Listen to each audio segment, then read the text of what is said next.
자, 오늘은 실리콘밸리로 같이 가보는 시간입니다. 근데 왜 그런 생각 해보지 않으셨습니까? 왜 그렇게 수많은 빅테크 기업들은 다 실리콘밸리에서 탄생을 했을까? 물론 이제 거기에서 기업가 정신이 많이 발휘가 된다라고 하는데 왜 기업가 정신은 거기에서 더 많이 특출나게 나타나는 걸까? 이런 생각 한번 좀 해보게 되는데요. 이 이야기를 한번 같이 따져보죠. 미래생활사전 시간입니다. 서울경제신문 송일아 기자와 함께합니다. 안녕하세요. 네, 안녕하세요. 오늘은 실리콘밸리의 히피 문화부터 구글 제미나이를 비롯한 AI까지 소개를 해주신다고 하는데 일단은 히피 문화가 뭔지부터 좀 개념 정리해 볼까요? 네네. 히피 하면은 딱 떠오르시는 그런 이미지가 다들 있으실 텐데요. 뭔가 그냥 자유분방한. 그렇죠. 약간 좀 말 안 듣게 생긴. 엄마가 싫어하는 네. 그런 옷을 입고 다니는. 그래서 히피라고 하면은 1960년대 중후반부터 1970년대 초반까지 이 미국을 포함한 서구 국가에서 생겨난 일종의 문화 운동이라고 보시면 되는데요. 뭐 히피라는 말은 1940년대 유행했던 그 재즈의 한 장르인 힙스터에서 유래를 하고요.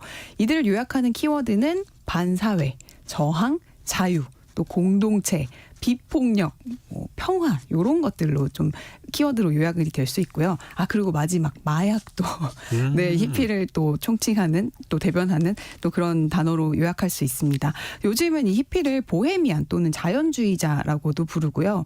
그래서 뭐 히피가 지금 따지고 보면은 뭐 환경을 보호하고 환경을 중시하고 자연을 좀 중시하는 그런 요즘 좀 어떻게 보면은 Z세대들의 그 가치관이랑도 약간 일맥상통하는 부분이 있습니다.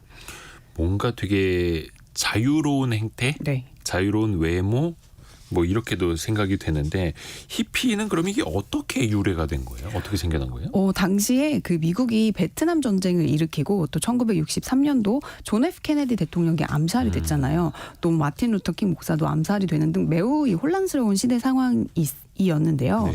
이런 사회상에 저항하는 젊은이들이 좀 비폭력을 지향하는 학생 운동을 일으켰어요. 이제 대표적으로 1967년 샌프란시스코에서 열린 그 축제를 계기로 이 히피라고 불리는 반문화 운동이 본격적으로 수면 위로 올라왔고요. 좀 샌프란시스코가 날씨가 좋잖아요. 네. 그래서 이들이 다 여기에 모여가지고 이렇게 축제를 열고 서로 공동체를 중시하면서 우리 조금 자유롭게 현 상황이랑은 좀 저항하는 그 마인드로 같이 좀 뭉쳐서 살자. 뭐 약간 이런 운동이 이제 주를 이루게 됐고요.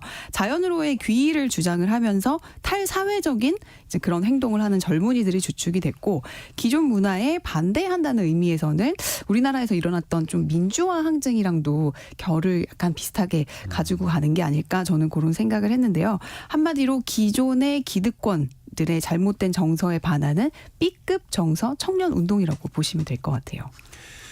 근데 이제 우리가 실리콘밸리 어떤 기업들에 대해서 이야기를 많이 들어보잖아요. 네.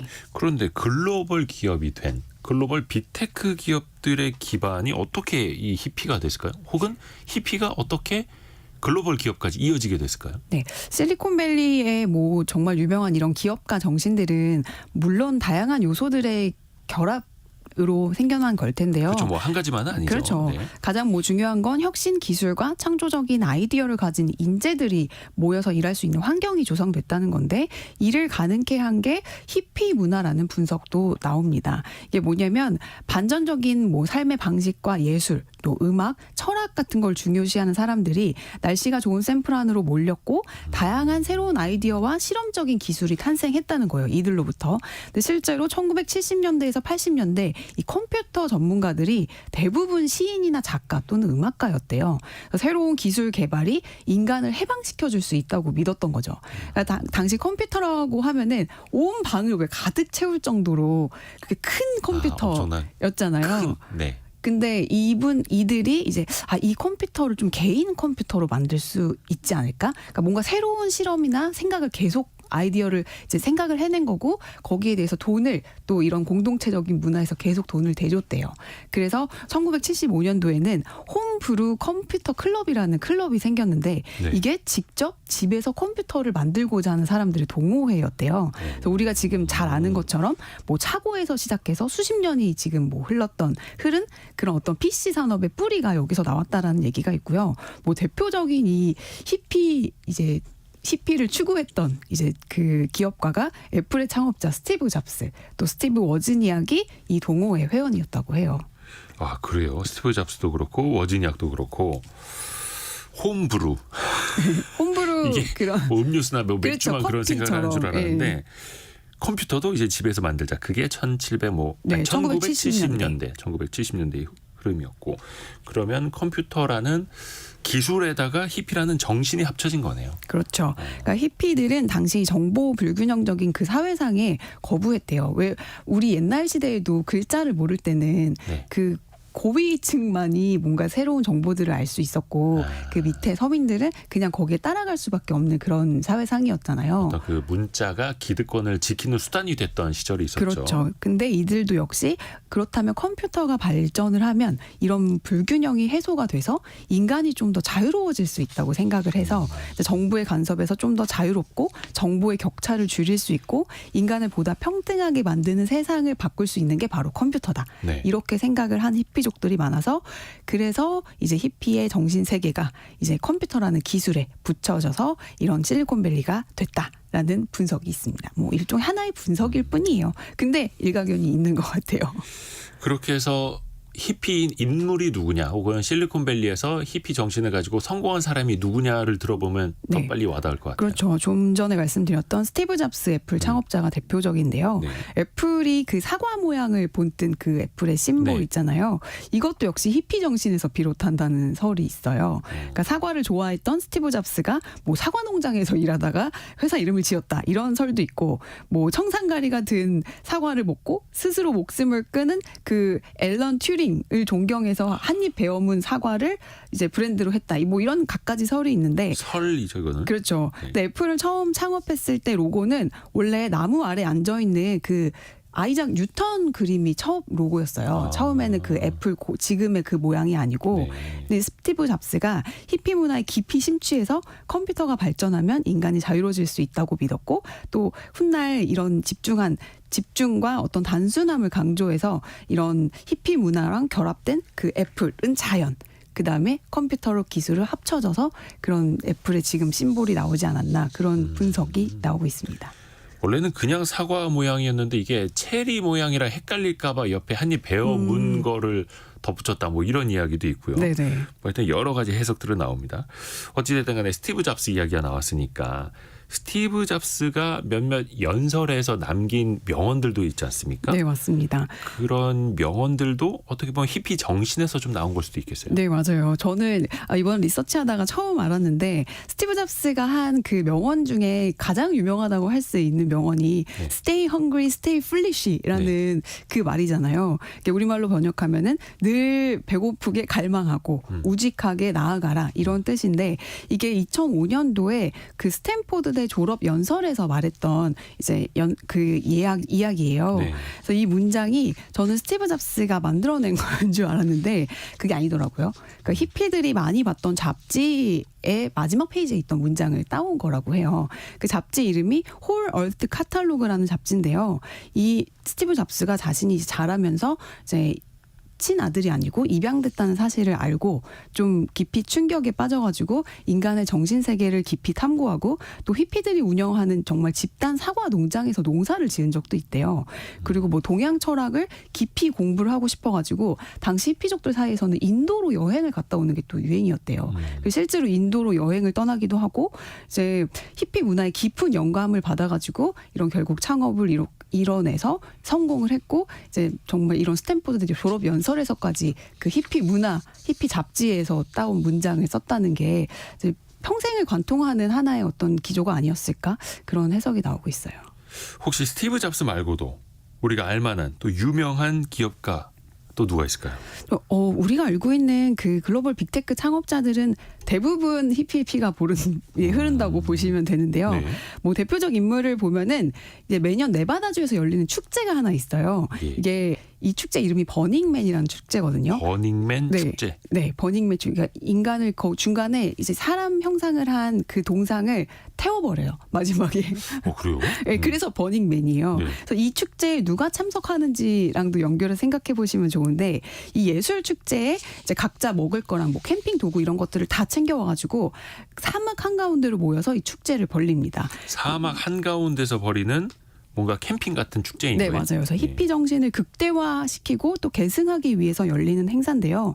여기에 대표적인 참석자들이 일론 머스크, 테슬라 CEO, 또 마크 저커버그, 메타 CEO. 그래서 젊은 CEO들을 파티가 죄송해요. 젊은 CEO들을 위한 파티가 되기 훨씬 전인 1999년에는 아마존 창업자인 제프 베조스 도 역시 이 행사에 참석한 대표적인 인물이었어요. 그래서 이 버닝맨 축제를 참석하는 사람들을 버너라고 부르거든요. 그래서 구글의 창업자인 세르게이 브린이랑 레리 페이지 역시 네. 이제 수년간 이 행사에 참석할 정도로 광팬입니다.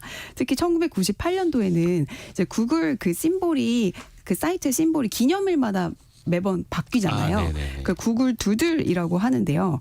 이 구글 두들 서비스가 이 버닝맨 축제에서 영감을 얻어서 이제 생겨난 걸로도 유명하고요. 요즘엔 네이버도 그렇게 좀 바꿔서 하죠. 맞아요, 뭐 한글날일 맞아요. 때 한글로 네이버 이렇게 그렇죠. 쓰기도 하고. 처음에 구글도 그냥 그 사이트가 야후랑 굉장히 비슷했어요. 네네, 색깔도 근데 그렇고. 이 두들 서비스가 생겨난 다음부터 조금 특색 있게 바뀌었는데 그거가 이 버닝맨 축제에서 영감을 얻어서 이제 생겨난 거라고 하고요. 심지어 이 두 명의 구글 창업자는 버닝맨에 대한 집착이 너무 심해가지고 2001년도에 에릭 슈미트 구글 CEO를 영입을 할 때 그 CEO 지원자 중에서 버닝맨에 간 사람 누구야? 이렇게 물어봐가지고 이 버닝맨에 간 유일한 사람이 에릭 슈미트였대요. 그래서 그래서 그거를 굉장히 중요한 에릭 슈미트가 버닝맨 축제에 참석했다라는 게 이제 가점을 받은 거네요. 그렇죠. 우대를 해주신 거죠. 그래서 이 밖에도 수많은 뭐 CEO들이나 뭐 투자자, 뭐 레이 달리오 이런 억만장자 투자자들도 역시 버닝맨에 참여한 걸로 잘 알려져 있습니다. 그래서 히피들이 강조했던 게 자유와 창의성이잖아요. 네. 그다음에 이런 혁신의 열망이 결국에는 현재 인공지능이랑도 연결돼서 발전되고 있는데 지금 오픈 AI 본사가 위치한 자리가 과거 히피들의 축제를 막 벌였던 히피들의 성지였대요. 그래서 그것도 역시 우연이 아니다 이런 얘기도 나오고 있습니다. 이야, 이게 버닝맨 축제라는 거 저도 한번 찾아서 한번 영상 같은 거 봐야겠네요. 네, 재밌어요. 막판에 막 다 불태워버리는데.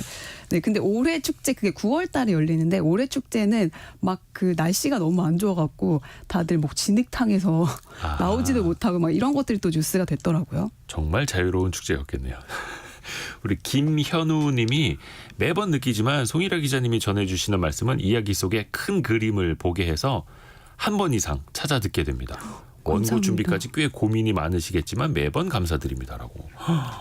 정말 큰 예. 칭찬이시네요. 고맙습니다. 감사드려요. 오늘 저희가 한 4분 정도 더 남았거든요. 앞으로 시간이. 그런데 송일아 기자가 준비한 원고를 분명히 다 소화를 못할 겁니다. 훨씬 많이 준비를 해놔가지고요. 자, 계속해서 갑시다. 그런데 히피 문화가 다 또 이제 좋게 보이지만은 않을 거예요. 왜냐하면 맞아요. 이게 조금 탈선에 가까운 좀 부정적 이미지도 있지 않습니까? 아까 좀 네. 마약하는 사람들 얘기도 있었고. 막판에는 좀 투머치하게 나가가지고 히피 문화가 많이 쇠락을 했는데 1970년대 이후에 중반 이후에 히피 운동은 쇠락의 길을 걸었는데요. 뭐 극단적인 그 컬트 문화가 막 나와가지고 교주들이 막 살인을 막 이렇게 사주하기도 하고 또 이런 마약의 범람으로 이미지도 완전히 나락으로 떨어져서 요즘은 뭐 히피 문화가 예전처럼 예전만 정말 이게 좋은 긍정적인 이미지로만 쓰이지는 않잖아요. 그러니까 부정적 이미지도 있어요. 네, 꽤 많아요. 그리고 제가 이거를 준비를 하면서 실제 실리콘밸리에 지금 뭐 빅테크 다니는 후배들이나 뭐 이런 살았던 친구들한테 좀 저보다 훨씬 더 연배가 어린 친구들한테 물어봤는데 요즘 실리콘밸리의 청년들에게는 히피 정신은 별로 와닿지 않는다고 하더라고요. 그래서 우리로 치면은 약간 새마을 운동 그런 옛날 풍조가 아닐까. 하기사 60년대, 70년대니까. 그러니까요. 그래서 그 뭐 정말 아버지 뻘도 아니고, 할아버지 뻘 현재 뭐 10대, 20대 초반들한테는 그렇잖아요. 그래서 지금의 한국의 약간 초록색 모자 느낌, 그렇죠. 약간 이런 느낌 나네. 그래서 지금의 그 실리콘밸리 빅테크에 일하는 젊은 엔지니어들은 워낙에 처음부터 실리콘밸리에서 좀 유복하게 자란 친구들이 많아서 뭐 자유를 갈망하긴 하지만 뭔가 이런 정보의 평등이나 이런 예전의 히피 문화와는 약간 거리가 떨어진 좀 그런 풍조도 있다 이런 얘기를 들으면서 막 웃었었는데 네, 이게 게다가 이제 이들이 결국에는 인간의 해방과 자유를 위해서 발전시킨 컴퓨터 기술이 아이러니하게도 현재는 인간을 기계에 종속되게 만들어서 아하. 지금 또 AI가 정말 너무너무 무섭다라는 얘기들도 많이 나오고 있잖아요. 그래서 참 그게 좀 제가 생각했을 때는 정말 아이러니한 사회 현상이 아닐까라는 생각이 들더라고요. 1960년대로 치면은 거의 한 지금 70년, 60년, 70년이 지난 건데. 그렇죠. 반세기 그렇죠. 지난 거죠. 야, 근데 당시만 하더라도 해방과 자유를 갈망했었는데 네. 그 젊은이들이 엄청난 이제 글로벌 빅테크들을 일궈냈고 어떻게 보면 우리는 그 서비스 안에 또 갇혀서 살게 되는 그렇죠. 것 같기도 하고, 야, 시대가 흘러가면서 또 이게 이런 변화가 있네요. 맞아요. 제가 얼마 전에 신문을 네. 보는데 일간지 일면에 친구 사귀기도 강의로 한다 이런 기사가 실렸더라고요. 근데 제가 아이를 키워보니까 그게 맞는 것 같아요. 왜냐하면 아이들이 주문을 할 때도 다 키오스크로 하고 이게 뭐 워낙에 기술이 발전을 하니까 사람을 대면해서 하는 것들을 되게 힘들어 하더라고요. 그리고 심지어 저희 후배들 같은 경우도 예전에는 저희 무조건 전화 취재였잖아요. 그렇죠, 그렇죠. 전화하는 걸 굉장히 좀 그러게요. 무서워해요. 저희가 얼마 전에도 네. Z세대 그 아이템으로 다뤘거든요. 네, 네. Z세대들이 전화하는 걸 정말 두려워한다. 네. 전화벨이 울리면 두근두근거린다. 맞아요. 진짜로 그렇대요. 그래서 이게 컴퓨터가 만들어낸 어떤 좀 문화가 좀 부정적인 양면의 사이드가 있지 않나라는 생각이 들더라고요. 직접 사람 만나서 주문하는 것도 이제 어려워지는 시대가 되고 있고 맞아요.